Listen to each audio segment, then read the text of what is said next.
Hey, peace and blessings to you. My name is Jere B. I am the EntreMusician, and so are you. And so is this wonderful young brother we are going to have a great conversation with. Now, I'm going to tell you a little bit about him because he's too modest to tell you all of the great accolades. We're going to pull it out of him, but right off the bat, he won't say it. But this is a gold certified recording artist, all around EntreMusician, songwriter, producer, film composer, and I might as well add recording engineer, mix engineer. I might as well add all of those things to it because Matt does it all. This is Songsbury, and I'm so grateful to be his new best friend. We're going to have a great time here at the EntreMusician. What's up, man? Likewise, man. Not too much. Everything's good. How about you? I'm doing fantastic. And you have been like busy, busy, busy, busy, busy. You got to catch us up on at least a few things that you've been doing. I guess where do I start?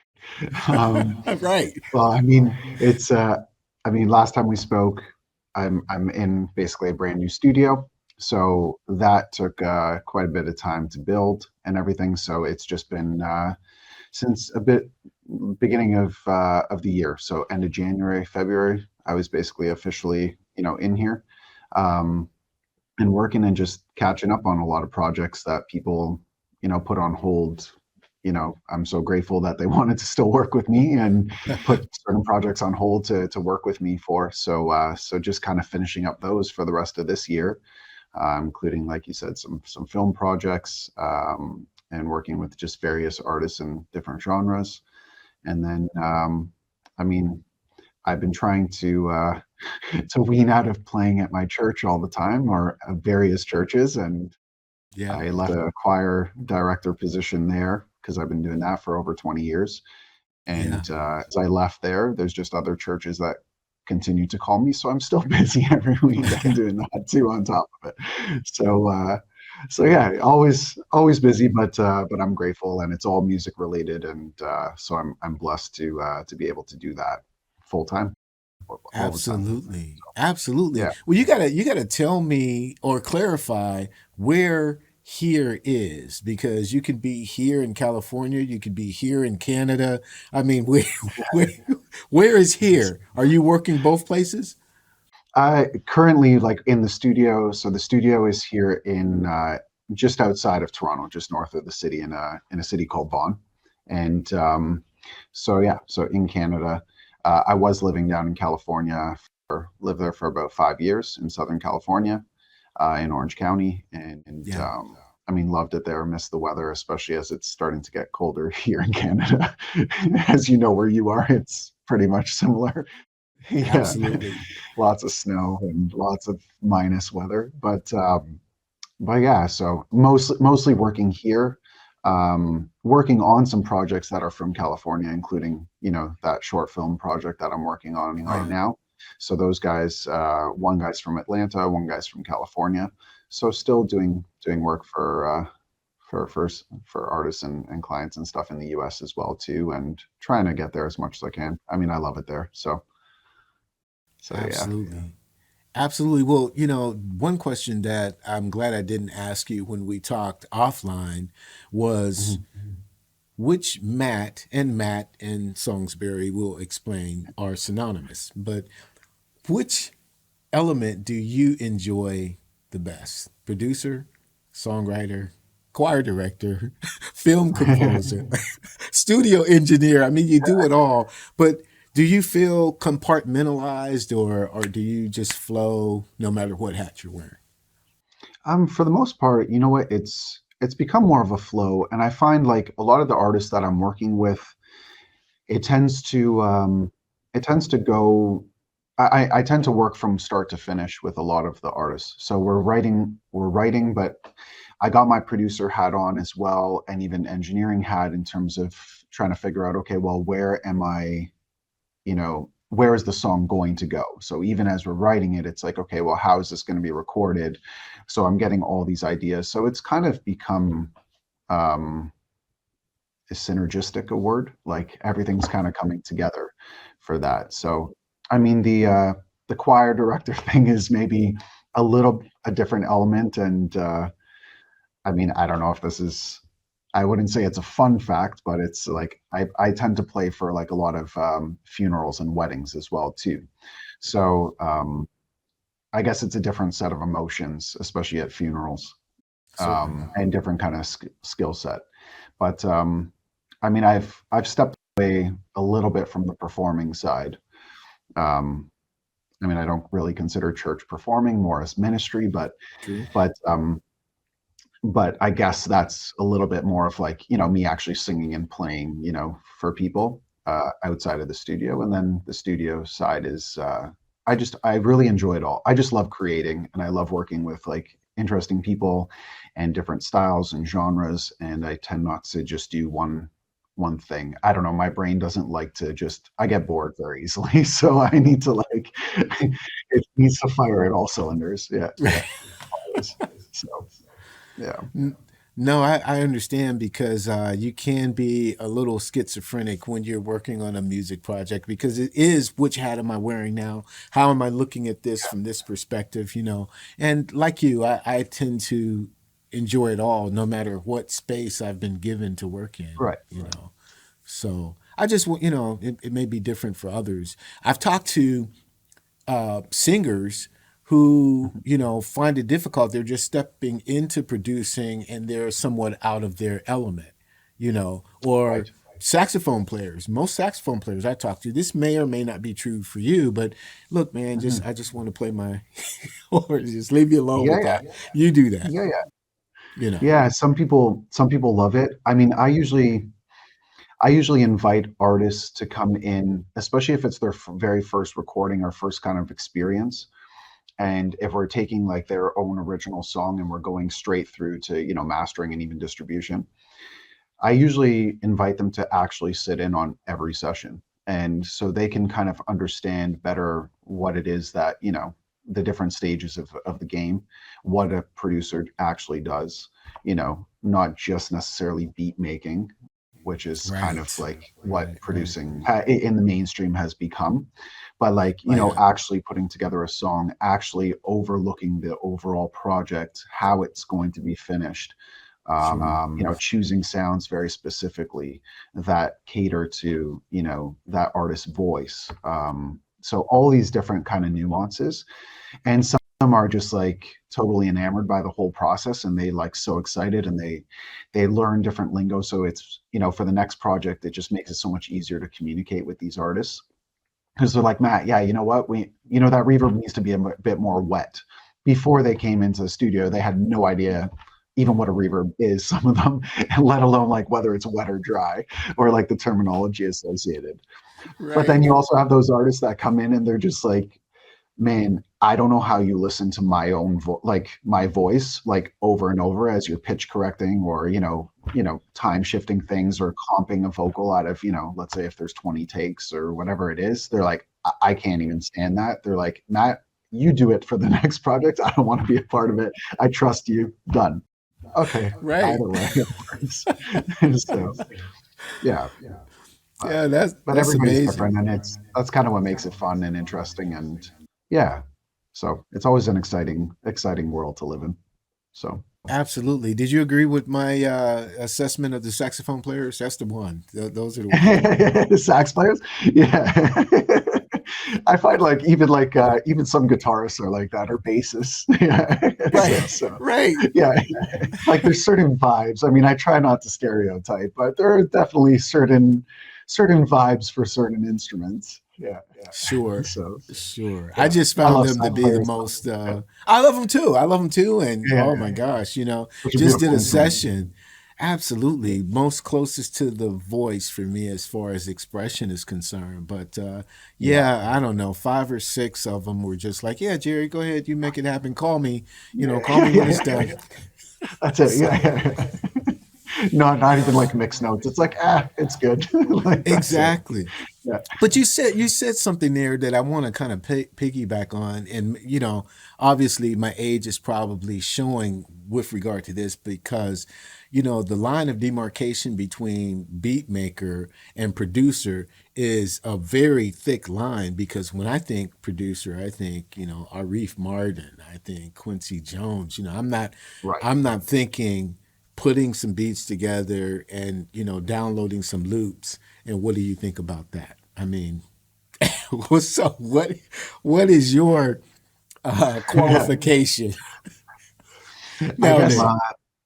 I guess I'm aging myself as well too then, because for me that's how I looked at it. Like whether it's Quincy on like Michael Jackson records, like overlooking things, like making sure that everything kind of fits and there's a seamless, even the album of like, who's choosing the order of songs.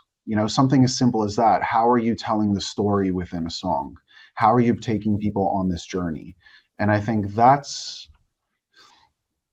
today I think there's a lot of people that don't think in that term, and that's why sometimes I find music is just it's very I guess the One metaphor is dimensional. food. Sorry. Yeah, One it's very dimensional. yeah, very one-dimensional. And but I think when you take that kind of old school producer mentality, it's a very different experience. You know, for you as a producer, but also for the artist as well, because things just start to kind of happen. And if you're hiring session players or anybody else that's working on the project, you kind of need that leader. And that's how I always like saw, guys like Quincy or even like Mutt Lang, like, on the Yeah. rock side, it's like, yeah, you know what, that verse actually sounds more like your bridge. And that bridge could be, your chorus. And that chorus, it's not so good. So let's rewrite something, so Right. it's, beat making is more like you said, it's more loops and stuff. And there's a place for that. And Sure. hip hop in particular, I guess is kind of king of that sort of Right. way of creating music. But again, it's it serves its purpose because vocally, and lyrically, that's what is really supposed to be, the forefront of it, and the beat is more of a supporting role. So it makes sense to not kind of distract people with the music, Yeah. per se, in certain situations. But yeah, so every project has its own kind of magic, right? And I guess that's how I look at it as producing is what is the magic of each project. And that's why I can work on different genres because I'm not tied to one idea per se of what it should or shouldn't be. So yeah. Absolutely. No, you're right in that regard. And just to take it a step deeper, you opened the door, so I just want to get your thoughts on Yeah, it. Is the yeah. fact that again, it may be an age thing, but the producer was really, as you said, like the film director, really responsible for all Right, aspects of what's going right. on, picking out the songs and whatnot. And I think that although I enjoyed that period of time, the superstar producer I thought was less effective to me. Not throwing any shade. I'm just using them as an Yeah, yeah, example. yeah. Like during the era of Jam and Lewis, which I thought phenomenal producers, but Right. every single group they produced sounded like them because it was their Right. material. Where, again, you had an Arif Martin or a Quincy Jones or a George Martin, even that this wasn't their Yeah. material. So they could take a more objective view of what was happening. And you could hear it in the Yeah. sound. You know what I mean? Yes. No, I fully agree with that. And you know what? You have artists that want to work with a specific producer or even engineer because they want that sound. And so, Yeah. if they're visioning goal, then great, work with the person that's going to see that vision, through. Correct. For me, that's one of the first questions that I ask when, artists come into the studio is, what is your goal? What is your vision for this? I ask in terms of references because even if people are brand new to the process, I've found that they still have an idea of what it should sound like to them, but Sure. they're not, you know, I guess they don't have the capability yet to totally describe it. So I have to kind of pull that out of them. But yeah, so that's yeah, like I hear you on that sort of idea of like the differences between producers, but like variety is the spice of life, and so for me it's like it's not whether one's better or worse, It's not whether or not, a beat maker calls himself a producer, or we can get into those types of things, but I'd rather not have, a nose in the air type of attitude towards Yeah. anything. Oh, and I've been around that. I grew up playing classical music. So, you had classical musicians that are like, oh, wait, you're playing pop. Like, it's like if you're not playing, 600 notes per minute, it's like, you're not anything special, And it's Certainly. like that's not the point of music. Music Certainly. is to relate and emote and get a message across and create community. So if it's doing that successfully, then I don't really care about who or what does it. So let's Exactly. just continue doing it. So That's yeah. interesting that you would say that. I didn't want to go here, but just had an incredible conversation with someone who is really heavy duty into AI and really releasing music from that standpoint. Right. Again, if you look at the gray Yeah. hairs, I mean, it's not that I reject it. I'm with you. What you said was perfect. It doesn't matter how you come to it as long as you are expressing the proper emotion and giving it Right. to it. But what has been your experience with AI, and how do you see it from Mac the producer's perspective? Is it something you're including in your projects, or is it something that you're interested in or won't touch? Um, I wouldn't say like won't touch. I'm intrigued by it. From what I've heard and experimented with so far, there, I can look at things objectively as an engineer standpoint and be like, you know what? The voice sounds pretty close, like the way that it can pull a voice and, you know, um, make it sound good enough, let's say, it definitely can do that. As the musician side of me and producer side of me, I'm looking for a little bit more of that kind of humanness. And I mean, this maybe gets a little bit on a spiritual kind of side of things without going too crazy, but like I do believe that everything is energy, right, and frequencies. And I believe that actually playing that instrument in there's a difference than even I tell even artists, right? Usually it's a budget conversation of like, do you hire a session drummer or do I do everything in the box? Correct. And I can finger drum, and I'm that type that I'm old school.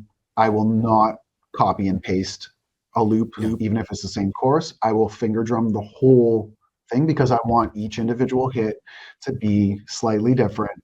And even if it takes me a lot longer, I will do that. Same thing with artists. I said, you can't copy and paste a chorus on stage. You don't just get to sing your first verse and chorus. And then, so I said, you're going to sing the whole damn song. There you And go. that's it. Absolutely. And, Absolutely. there's different nuances in each of those. And I found that AI hasn't, at least yet, they hadn't mastered those nuances. Um, I'm sure it will get close and probably scarily close. And then the other part of that is if AI starts doing all of this stuff for us, then music loses its original intention. I find it becomes more of a commodity. It's like, okay, like this is the quickest way to make a quick buck, and that's all it becomes. But I think people will feel what is authentic. I guess that's what I'm trying to get at is, and AI hasn't been totally authentic yet. Yes. I don't know whether it ever will get there, but I mean, I just enjoy like editing, like and doing all those things and going through the nitty gritty of something and making 1,000 decisions in a matter of one session that all lead to something bigger, and letting people in on that process and the artist, and we're all there working together. Otherwise, it's like, okay, yeah, okay, you want like sounded like this, and then you send them a beat, and then it's like, okay, great, now what do you do with it? No one's inspired by that. I found, but who am I to say? I'm definitely not the authority on it. So yeah. Not that you have to be, but I think that your perspective is right on point because you're working, on music and with music 24/7. And I know that there is a lot of technology that I Mhm. use in the studio that helps me, and then there's some things that I Right. just will not use. Let's take, the program Vocal Align. right? Vocal Right. line will Right. probably save me about 4 hours. I've seen it used before. But what you Yeah, were I have. talking about, Yeah. well, yeah, I've seen it used, and I thought, this will save me some time. However, when I'm working with specific vocalists, to me, I think it sounds great, especially as you're comping the vocals. That okay, you know, Yeah. she's saying this just a little different than and everything is not packaged and like, and there it is, and Yeah. you know what I mean. No, I hear you. I have vocal line. It's funny because I was working on a session and I had to kind of like time align the backup vocals because you had like a whole bunch of snakes in the grass with all the S's like ending at different points. Oh well, yeah, well there you go. Yeah, and I'm like, I could use vocal line, or I could do this like in a manual way where I do it to taste, and it's not perfect, and that's exactly what I want, which is the slight imperfections that make it perfect. And so that's what I went with. But like you said, you know what? It's a tool, and sometimes a tool like Vocal Line works really well with like ADR, where Gotcha. you have a visual and you have to have it time aligned to their mouth, and you want it originally the way that it was said and the timing and everything. And to do that manually, you're gonna have errors, I guess, with that. And so Vocal Line is a great tool for that. But they're all just tools. It's like you can use a hammer to build something, you can use a hammer to destroy something. So how do you want to use it? That's it. So Absolutely. Absolutely. Couldn't say it any better myself. So thank you for taking me down that AI track, because it was just a no, thank conversation I you. was in yesterday. Yeah. And this particular artist, I mean, she had 47,000 streams in the first week of putting it out. And I thought, man, well, Nice. that's great. Sounds good, but I just, I'm still like on that tip. But let's Yeah, start yeah, from yeah. the beginning, man. We put the cart before the horse, I think. I'm Yeah, supposed yeah. to ask you, like, how did you get No, yeah, started in music? What happened yeah. in your formative years? What drew you to say, you know what, this is what I'm gonna do? Um, I it's funny, I look back, like, okay, so my mom used to have like this book of, ever since I could basically speak, it's like, what do you want to do and when you grow up and all that sort of thing. So from day one, I never said like, firefighter or astronaut or some of the, more typical, like, I guess, answers. Um, I always said entertainer for whatever reason. And then it's like, who do you look up to? Influences. Michael Jackson was one of my biggest influences. Although don't ever ask me to dance like Michael. I can never dance like Michael. So I definitely have that like white boy dance like in the club. Yeah. So yeah. But I mean, musically speaking, growing up on like listening to Motown and a lot of like R&B and that sort of stuff. Rock influences. My father played a little bit of guitar. My mom did some piano as well. Um, so both of them being, you know, having music as a part of their life, at least at some point, they put me into piano lessons just before my fourth birthday. So I've been playing piano ever since. I mean, I'm currently 38, so 34, just over 34 years of playing piano. And up here in Canada, we have something called the Royal Conservatory of Music, and they basically it's like a classical program, and they have 10 10 grades, I guess you can call them, and there's an exam for each grade, and then there's like a theory requirement as well. That's so you start to do like rudiments and harmony and history of music, analysis of it, counterpoint. So all these things. So you really learn like the ins and outs of music, music notation, writing it, reading it, all that sort of stuff, and then performing it. And then there's two streams that you could potentially go at the end. So it's called your ARCT, and one is a performance stream, and one is a pedagogy stream for teaching. And so I chose a performance stream. So I had completed all of those exams and everything by the time I was about 15 or so. Um, and so just every year, my parents made me do every grade. Some kids skip grades, but my parents are like, nope, you need to learn everything and go through it all. And so that, you know, practicing, my parents were pretty strict with my practicing regimen in the summers. It was upwards of sometimes 6 hours a day. Um, you know, on top of like, my mom was like, oh, you know, you have straight A's, but you can get ahead in school. So, you know, you need to go to like, there was a place called Oxford Learning Camp, and it's like, you need to go and get ahead. And I'm like, I'm already ahead. Can I have some free time? And they're like, no, your free time is playing like, you know, provincial soccer and, you know, tennis and swimming. And it's like, but I'm like, where's time for trouble? And so there wasn't any. So, and that's it. Great So, parents, great parents. they were, you know what? I mean, growing up, it was like you see everybody else getting a little bit more, for lack of better words, freedom.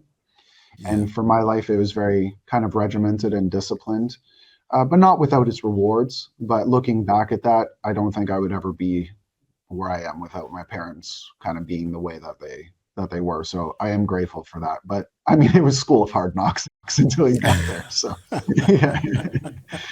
But yeah, and then I started singing and writing songs around 12, 13 years old. I happened to be valedictorian for my grade 8 graduation. So I wrote a song as part of my speech and sang that and performed that. And from there, you know, started recording my first kind of EP at like 14, 15 years old of all original songs. And started getting into recording around 17, 18 years old. Because I had all these ideas in my head, but I'm like, I want to put them down. And, you know, money became a little bit of a factor too, of like, I can't really afford to record. So it's like, can I learn to record myself? And I enjoy the geeky side of computers and all that stuff too. So I'm like, okay, this is perfect. I got to do both realms. And from there, just been going ever since. So What was your first DAW that you used?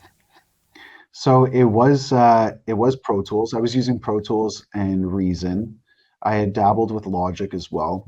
Um, and then there was a certain point, I guess I want to say probably around 2010, 2011, I switched to Cubase, primarily because we were recording my band in my basement with, and we had a producer, and he's like, Matt, you should try Cubase. So we installed it, and I found like even just editing vocals, having that vocal line, like you just double click it. You don't need Melodyne, you don't need auto tune, you know, just editing that stuff was just so simple and it, like so intuitive. And so I strayed away from, you know, the industry standard, Yeah, and yeah. I've never looked back. So I use Cubase and Nuendo. I mean, mainly Nuendo, and especially for film stuff, it's really great. So That's fantastic. yeah. That's How about you? fantastic. My first DAW was Cakewalk Pro Audio 9. You know, Okay. that was Yeah, yeah, back in the yeah. 90s. And then Yeah, I yeah. got turned on to Reason from version 3 up until Yeah. 11. And Yeah. when they didn't switch over to the VST 3s quick enough, I went to Right. Studio One, which I'm still in Studio One. Nice. So, yeah, Yeah, yeah. Yeah, a lot that, of that variety and a lot of great DAWs now. Really, you yeah, can't go and wrong. being that Studio One opens up Reason, I could still use the Reason rack because I thought Reason was great Yeah. architecture because I'm a drummer and this is what I want Yeah. to do. I don't want to think about it. Cakewalk had like too many mouse clicks before, you know, like what was the Yeah. idea, you know, once I Yeah, got yeah. the track set up and whatnot. But Reason was Yeah. just like, here it goes, you know what I mean? So, Yeah, there were some yeah, cool effects and cool synths, like the yeah, Maelstrom and yeah, an XT yeah, sampler. And like, I yeah. mean, it's a little dated now, but like sometimes you Sure, want that dated sound and you're like, sure. this is perfect for it. And some of the effects, even like their screamer effect. And, Right, right. you know, I used to like that for distortion and like Yeah, just some cool things. And using it as a VST plugin now without rewire is a big advantage. Rewire was such a absolutely. Yeah. pain. Yeah. Yeah, So, yeah, in other words, absolutely. But yeah. they're not paying us to talk about them, so I mean, we True, need true. to Sorry. stop. You know, if they were, Yeah. you know, hey, Reason, we could talk about you all day if Yeah. you want to, man. Sponsored But by Propeller, or well, Reason Studios now. I mean, I dated yeah, myself by saying Propeller Head. Yeah. that's So true. But oh my God, I mean, I mean, again, as far as the ease of use, and that's what got me yeah, in. Like, here's the thought in my head, and 30 yeah, seconds later, I got it, and I can Yeah. do whatever I need to do with it. And I think that's the only reason Cakewalk went by the wayside. Not only because they were bought by Fender or whoever purchased them. I just thought, Yeah. Yeah. you know, Yeah. but so the other thing that I wanted to ask you, because I'm interested, I have like 1,257 questions. But when you got into film composition, was it Mhm. something that you wanted to pursue, or did someone tap you on the shoulder and say, "Hey, we think you're the person. We need a piece of music for this project"? It was a bit of both. It happened to kind of fall into my lap because there was a girl that I went to high school with that ended up going to a film school, and so it was like her final project. And so she's like, Matt, I need, this music. And it was like a little short film about like this love story, but everything had to be, there was music throughout the whole thing and there was dancing involved with it and like this like tango kind of feel. So, it wasn't something that I was normally working on, but it kind of allowed me to explore, composition on a bit more of like the classical side and my classical roots and using different sounds that I normally wouldn't. So that was my first experience with that, and it was just the composition and like scoring of that, um, which was interesting because I actually did it.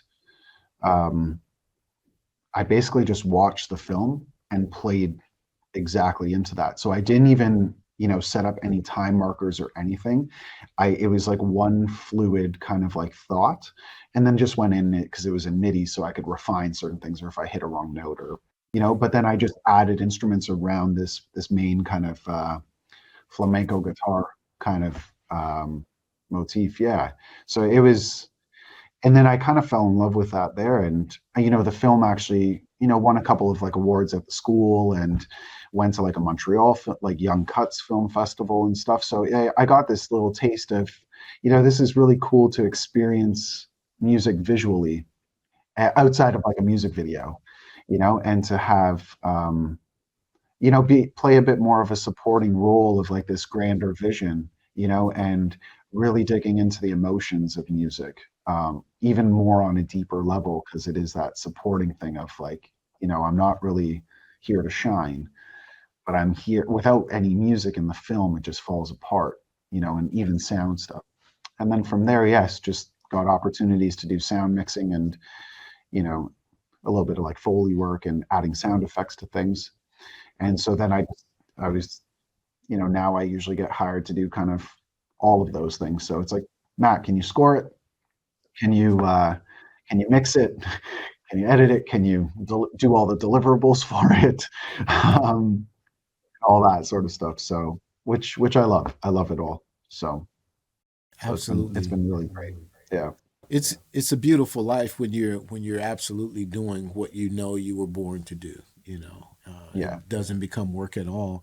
It's really interesting though. However, over the past 10 years, I would say, sync has become sort of a business of its own. For From sure. film libraries that are growing to everybody and their cousin has a course as to how to break into sync.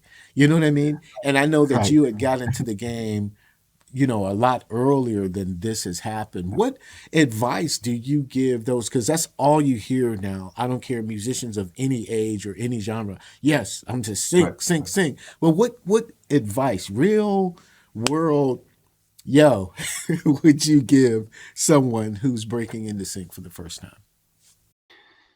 For me, I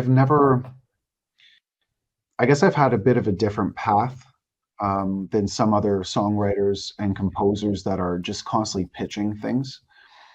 Because of the engineering side and having like a studio space, I've been able to work directly with producers and directors and build those relationships. So, for me, for sync licenses, it's kind of like, okay, well, if I'm composing it and they're looking for a music placement, I'm kind of pseudo like music directoring it, if that makes sense too. So I have some say of like, so if I have clients' music or something that that I can place and be like, look, guys, this song would be perfect. Let's arrange a sync deal. So in a way, I'm almost acting as like a bit of like a middleman or a publisher or label. Myself, I've never been signed to a publishing deal, mainly because I just haven't really pursued that. But, with the gold record and that sort of stuff, you can see some of the benefits of having people just every day hustling your music. So I think it's just a matter of, for anybody coming into that game, I think it's just, there's not one way to get into anything. And a little bit of, who a little bit of luck, a little bit of timing, a little bit of just always being there, around, and you're on people's minds for things. Some of it is just, what other skill sets can you bring to the table aside from what you do? Even though some people have said, oh, you can't be a jack of all trades. I'd like to say that I can prove them wrong.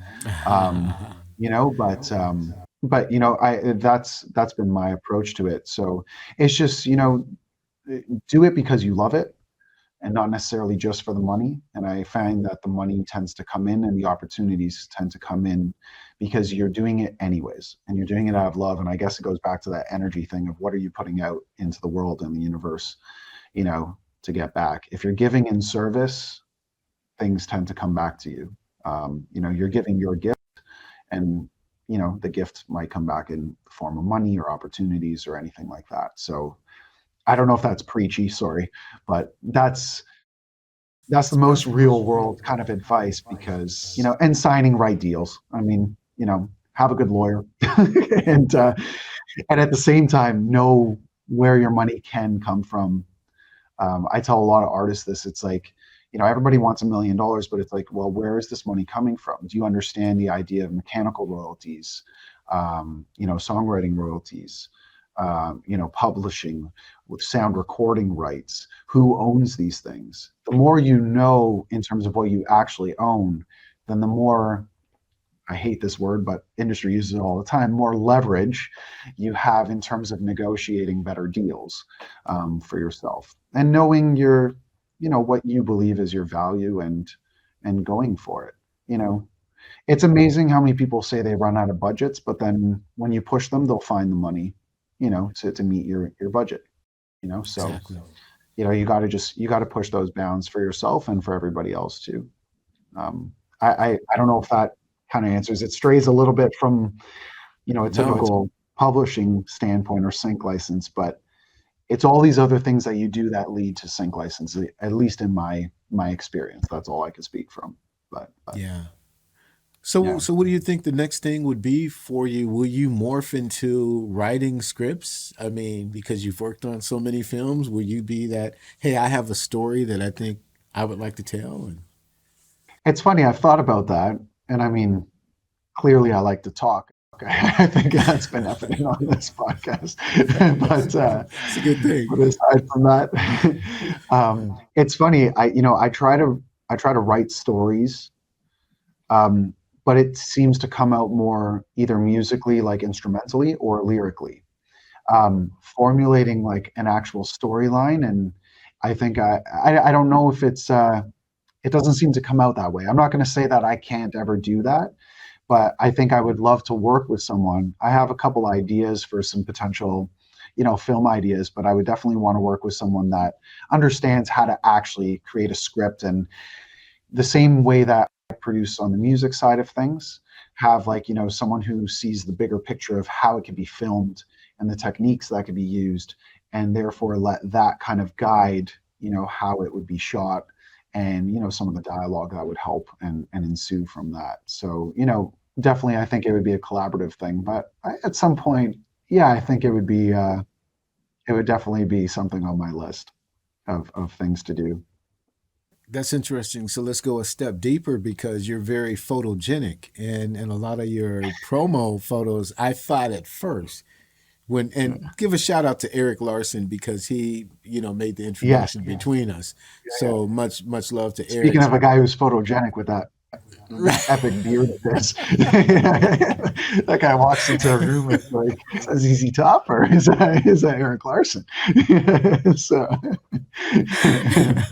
Absolutely. But the interesting thing is when he shot me over some of your links, the first thing I thought was this guy's an actor. So, I mean, okay. the second step in writing a script, have you acted before, or, is that one of the things in your wheelhouse you're going to pull out? I I want to say that like I took like a couple little like acting classes, but if people look at my music videos and my attempt at acting, they'd be like, "Well, you definitely need more acting classes, Matt." but I have always loved that. I've loved really all the arts, and I find that film is one of those things that incorporates everything. Even to some degree, in acting, there's a certain movement like dance would be as well too. How your body's moving in that, and the naturalness or the fluidity of those things. Because you could see, looking back at and being critical of some of my own work, it's like there's, I'm almost acting like sometimes how I would dance, where it's like it's rigid, and it's like there's this art to that, but then incorporating like you know visual art into that, and the music arts. So film is very I find it's a beautiful space to incorporate all those things. So I really do love it. Even with music videos, if it's a music video, it's incorporating a few different ideas. So yeah, I definitely love all of that. So That's really cool. Well, you got to tell me. We began the conversation with what you've been up to, so you have to tell us what's next for Songsbury. I mean, what's the big idea that's on your front burner right now? so right now, aside from finishing a few of these projects before and meeting some deadlines before the year end, the next step is, I do want to release a little bit of my own music. I have a little bit of a side project called Inner Streets that I've been working with a gentleman named Alan Shoesmith, and it's just an instrumental thing, and it's been allowing me to do some composition. So it's just guitar and piano, and more like relaxing kind of instrumental music, and it's been doing fairly well. I mean, we're only about three singles in, and we got well over like 50,000 streams between the three songs, in about a month and a half or so. And people are enjoying that. But I still have some other pop projects that I've been kind of sitting on, and I want to experiment a lot more with producing with Atmos in mind, instead of trying to retrofit things, because I mean that's a whole other space. And um, Absolutely. I have a full spatial audio setup. I have a 7.1.4 setup here at the studio. But if I'm being completely honest, I have a little bit of work to do in terms of understanding it better. And so I'd like to take some opportunities to do that with some of my own music, because I have some good ideas for how I can do that. And then move that along to clients as well, and different artists, and eventually scoring for films in that format as well too. You know, just a Absolutely. budget thing for most most people. It's like, oh, we ran out of budget for sound and music. It's like, really? I guess you like silent films. So it's like, It could be a comeback. You our never know. exploding scene that you spent 20,000 on might need a sound effect for it to actually impact. You might want to consider that, next time. And that's why you need a good producer, friends. So, Right. so No, that's my that's my that's little. absolutely right. But I could I want to make an introduction to you from a great friend who's into Dolby Atmos. He's down in Texas, and just finished Mhm. the Al Green project for Al Green's record company. Did everything in Dolby Atmos, and Nice. dynamite guy. So I think I made the Yeah. introduction between him and Eric. So Okay. I'll do that to you now that you said Yeah, yeah. Atmos. That'd be You know, amazing. it's kind of like the Wild West, and everybody's sharing ideas and how they approach things, how they're placing things in the speakers. I mean, we haven't gotten into a loudness war yet, Right. Right. but I'm sure it's coming at some point, Yeah. and platforms are still kind of waiting for Spotify to adopt that as well too, which I think is supposed to be happening, and I think that will It's kind of happening. explode it. Yeah, so it's an interesting time to get into that game, and there's a lot of there's a lot of hesitation towards it. A lot of people, arguing whether it's really worth it and the price point.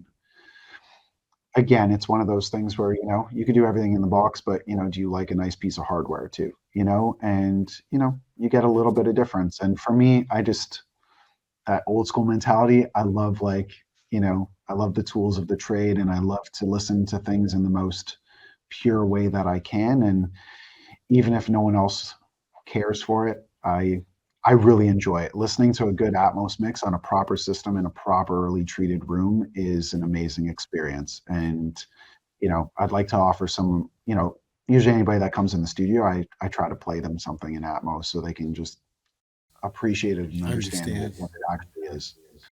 So yeah, that's one of the next steps for me too. Yeah. That's beautiful. Well, I hope and pray that this won't be the last conversation that we have, either on this platform or others. Yeah, sure. Eric was just on Artist Impact, which is our sister Yes, show. So I want to invite you to be a part of that as well. But I'd it's love that. my honor, Matt, to talk with you, man. It's my honor. I No, mean, likewise. I Yeah. appreciated it from the first phone call. So I appreciate your time and even your patience. We had a little scheduling conflict, man, but you were so Oh, yeah. gracious, man. So I definitely appreciate that. Thank you. No, all is good. Just go with the flow, right? Just What go is with it? the flow. Yes. Wing it? Isn't that what all musicians do? Just wing it, man. That's That's it. So, that's why I'm a funk drummer trying to play jazz because of the yeah, yeah. improv. And it's just like, oh, nobody noticed. Well, isn't the rule with jazz that it's a mistake if you do it once, but if you do it twice, it's jazz? Like, isn't If you that do isn't it that the twice, rule? it's jazz, and make sure the expression on your face was like, yeah, that was really Yeah, good. yeah, yeah, You yeah. know, That's exactly what I wanted to do. Yeah, yeah. That's an augmented, fourth with like it's diminished. So, yeah. Miles So Davis said there are no wrong notes, so we'll stick with exactly, Miles, right? You exactly. know, That's it.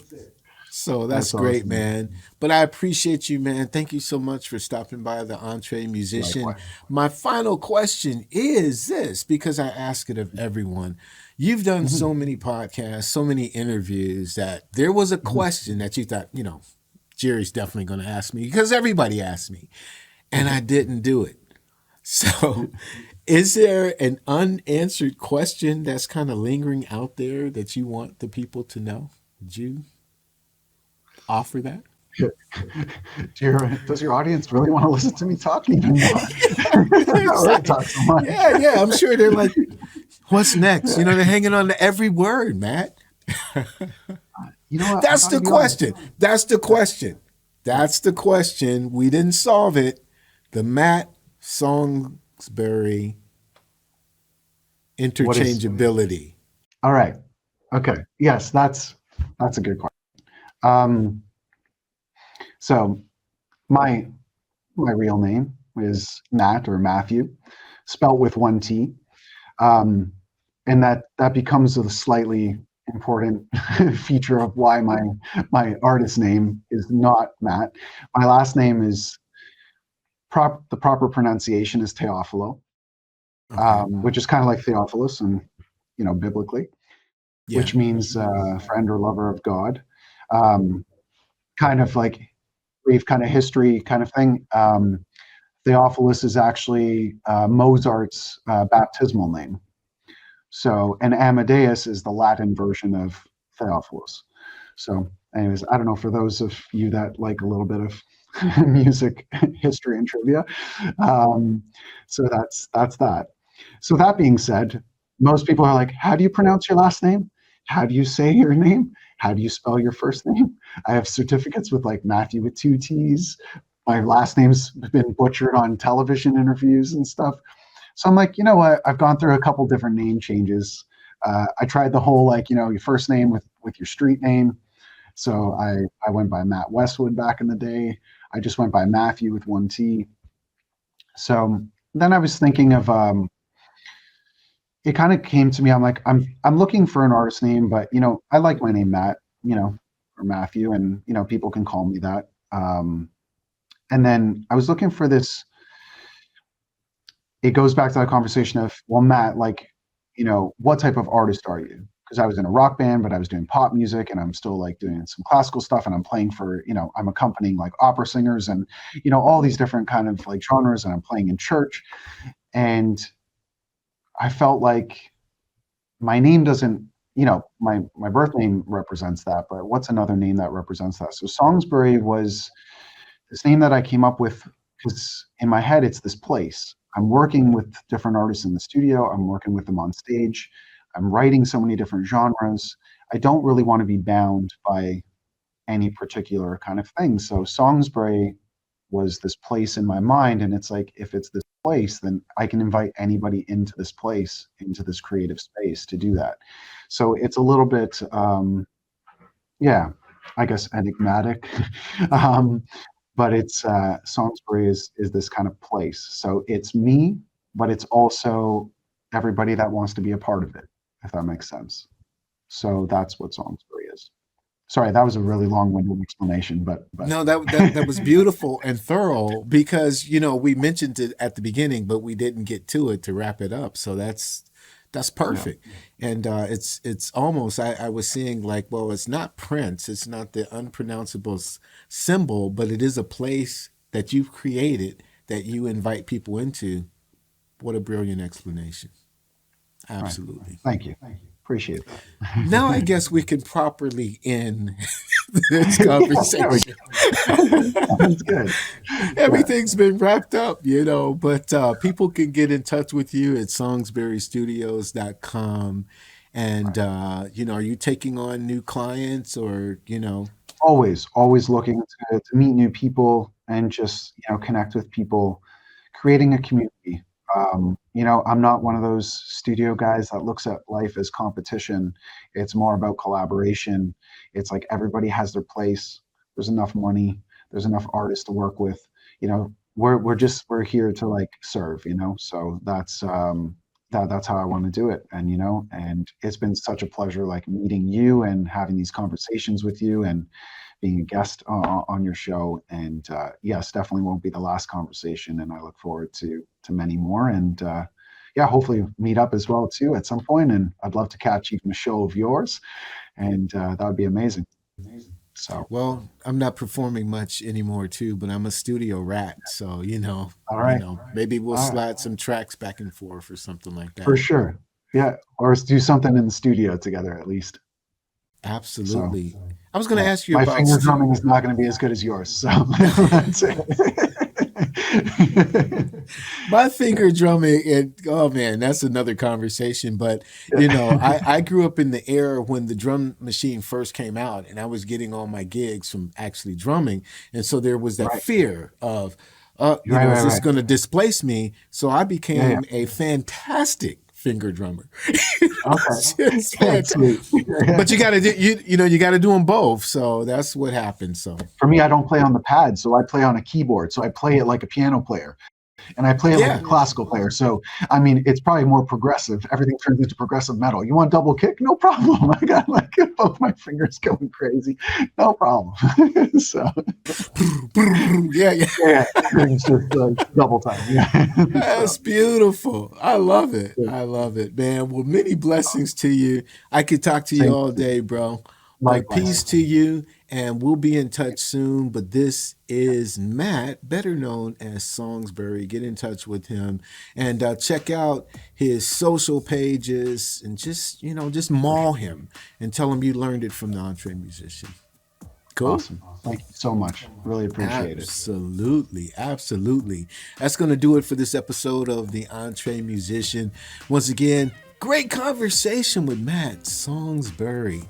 A place that he created and invites you into. Wonderful stuff. Check him out. And also, we want you to like, We want you to subscribe, and we want you to share not only this video but the channel as well. Tell everybody you get down with the EntreMusician, because you do. That's why I say it all the time. My name is Jere B. I am the EntreMusician, but what's most important is so are you. And we will see you next time. God bless.